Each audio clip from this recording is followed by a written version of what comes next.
¿Qué ha pasado con el tema del índice de paz en México?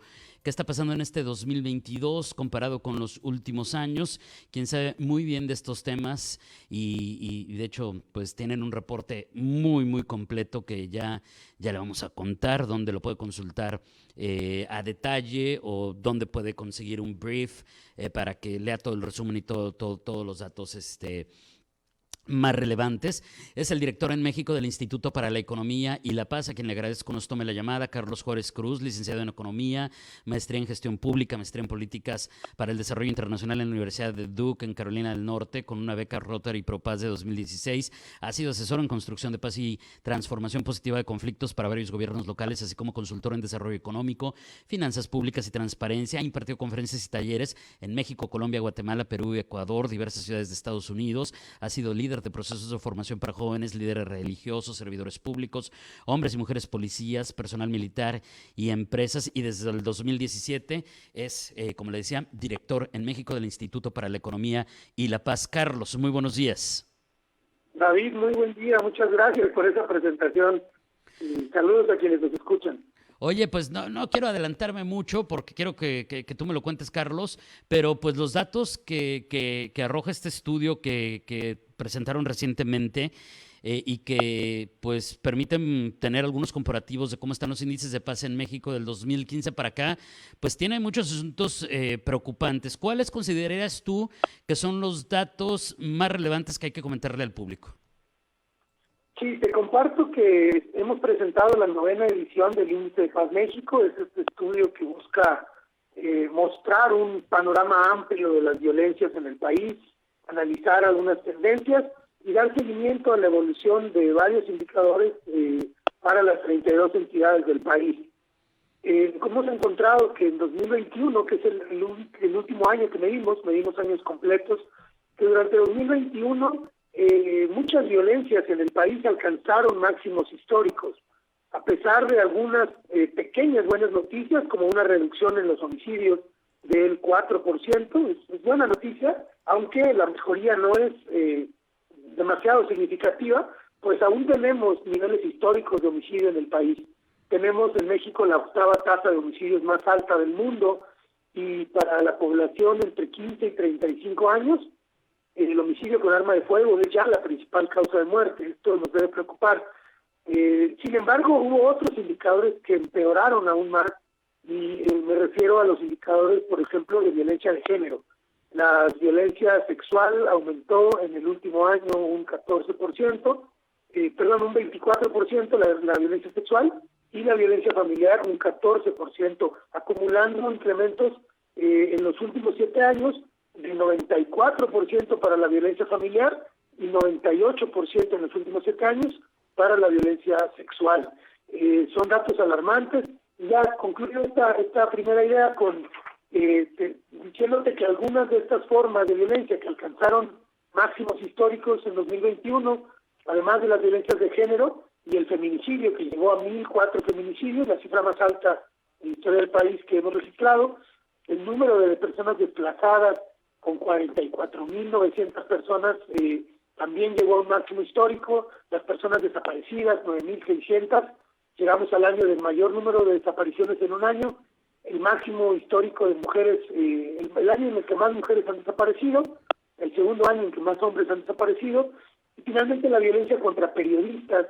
Rompimos el récord con 9 homicidios de periodistas en 2021, y muy lamentablemente para 2022 volveremos a romper este máximo, pues ya en el primer cuatrimestre lo hemos rebasado.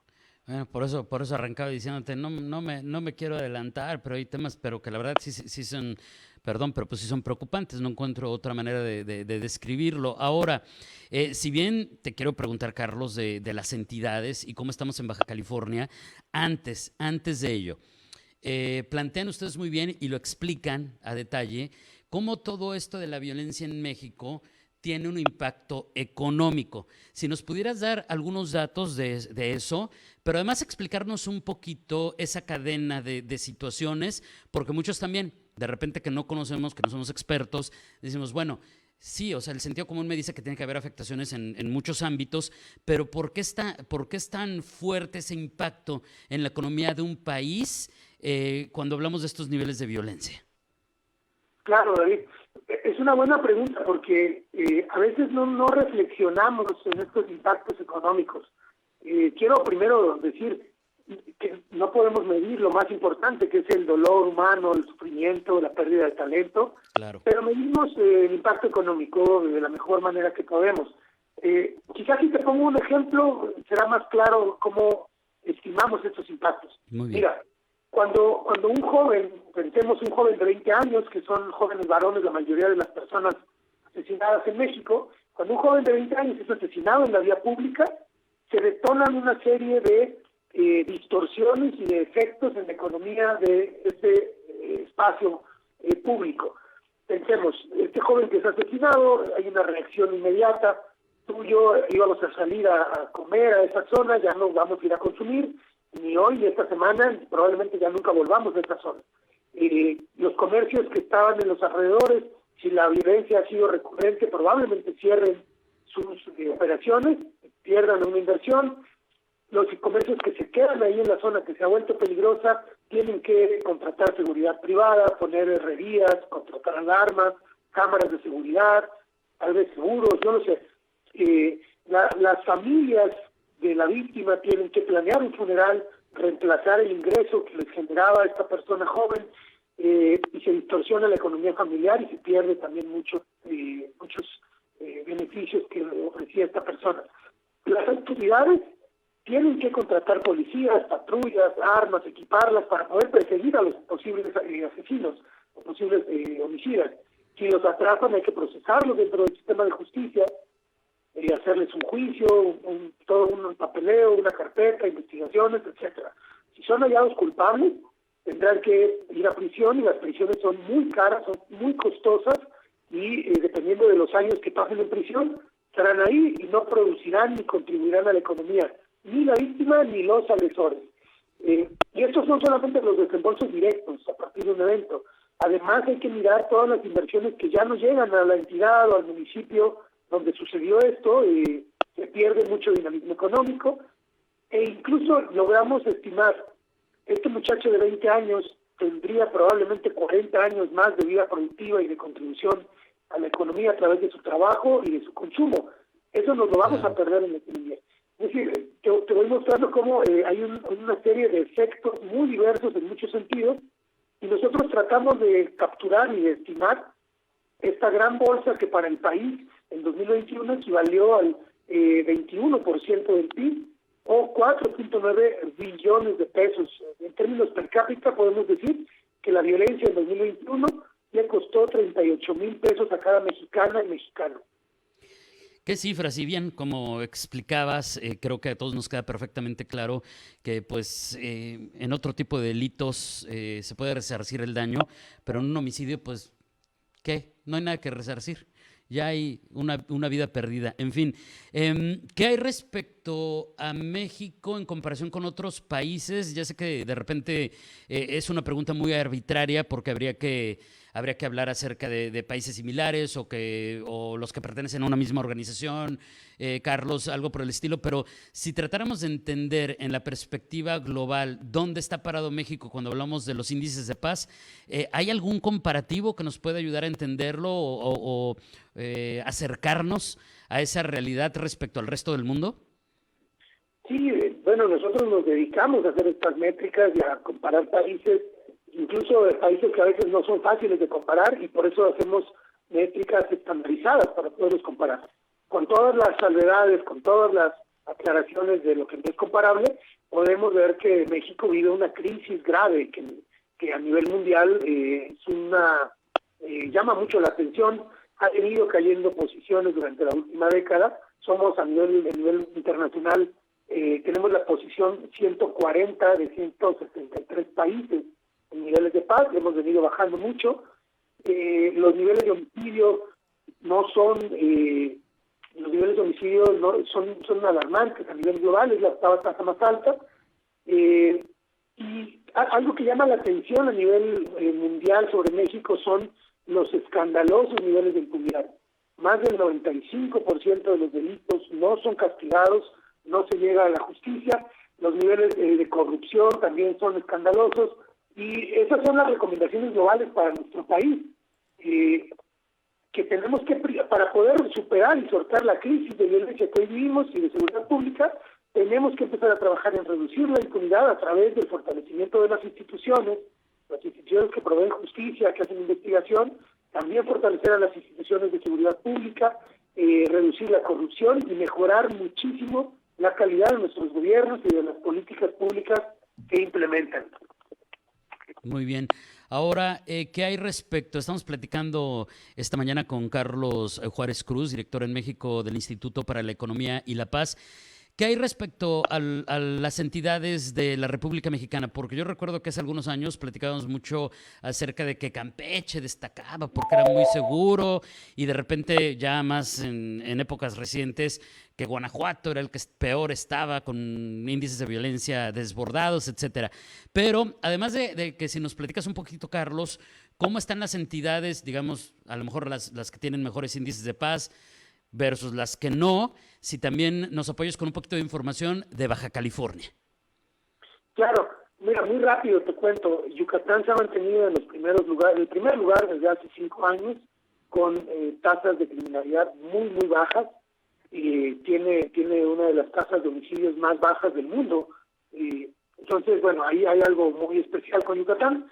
El resto de las entidades, en segundo lugar está Tlaxcala, Chiapas, Campeche e Hidalgo. Estas entidades tienen problemas, algunos muy graves, pero al ser un índice comparativo, es decir, medimos la evolución de los estados con respecto al resto del país, pues estos son los que están en la parte más alta de los niveles de paz. En el otro extremo, el estado, y aquí, bueno, te respondo las dos preguntas, Baja California, desafortunadamente, lleva ya 4 años en el último lugar nacional, sobre todo por los niveles de homicidio, y por los altos niveles de actividad de delincuencia organizada en el estado. Antes de Baja California están Zacatecas, con la tasa de homicidios más alta del país, Colima, Guanajuato y Sonora. Hay comunes denominadores en estos 5 estados más violentos o menos pacíficos, y es que hay una fuerte presencia de crimen organizado y tienen disputas entre grupos de delincuencia por el control territorial y las operaciones ilegales que suceden en esos territorios. También hay una alta disponibilidad de armas de fuego, lo cual deriva en que además de tener altísimas tasas de homicidios, también tengan una muy alta tasa de homicidios que se cometen con armas de fuego. Baja California ha visto en los últimos 7 años crecer su tasa de homicidios dolosos un 200%, y sobre todo en los que se cometen con armas de fuego. Ha crecido muchísimo el narcomenudeo, ha crecido el secuestro y trata de personas. La tasa de crecimiento del narcomenudeo, aunque en el último año bajó 20%, en los últimos 7 años ha crecido 321%. La tasa de secuestros y tráfico de personas en el último año creció 37% y en los últimos 7 años 60%, por darte algunos de los datos que tenemos ahora disponibles. Claro. Ahora, para cerrar, porque se nos acaba el tiempo, Carlos, lamentablemente, esto que acabamos de platicar es un acercamiento a un estudio muy completo, muy amplio, en el que hacen una serie de presentaciones de datos muy reveladores y que tengo entendido que muchos de estos datos están abiertos al público, a los funcionarios, a los políticos, a los activistas. Quien quiera conocer un poquito más acerca del Instituto para la Economía y la Paz, acerca de este reporte del cual nos acabas de dar pues una primera visión, un primer acercamiento, ¿cómo los pueden encontrar? ¿Cómo pueden acceder a ellos? Sí, nuestro reporte es de descarga gratuita completamente. Lo pueden buscar en indicedepazmexico.org o en nuestros sitios globales como Economics and Peace, como economía y paz.org, o simplemente buscar Índice de Paz México y van a encontrar ahí diversas opciones. Yo les invitaría a que lean el reporte, a que le den una ojeada. Hay muchísima información. Hay quizás a través del análisis que hacemos podrá quedar más claro, por ejemplo, las dinámicas que se viven en Tijuana, que es quizás el centro urbano que está impulsando los niveles de violencia más fuertes en el estado. Algunos de los cambios y reconfiguraciones de la delincuencia organizada y de sus actividades, la alza en la demanda de fentanilo por parte de Estados Unidos y cómo eso ha transformado la geografía de la delincuencia en el país. Sí, hay muchísimos datos, por eso yo insistía mucho. Vamos a tener un acercamiento, algunos datitos, pero la información que hay en este reporte es realmente muy detallada y para todas las entidades y muchísimas ciudades de la República hay datos, pero sumamente valiosos. Carlos, muchísimas gracias, fue un placer. Que tengas un excelente viernes. Muy buenos días. Gracias a ti, David. Quedo disponible para cuando quieran platicar, me dará mucho gusto. Saludos a todas las personas de Baja California. Perfecto, a ver si hablamos de Tijuana en alguna ocasión próxima, ya específico, así específico de la ciudad. Muchas gracias. Gracias a ti, buen día. Es Carlos Juárez Cruz, director en México del Instituto para la Economía y la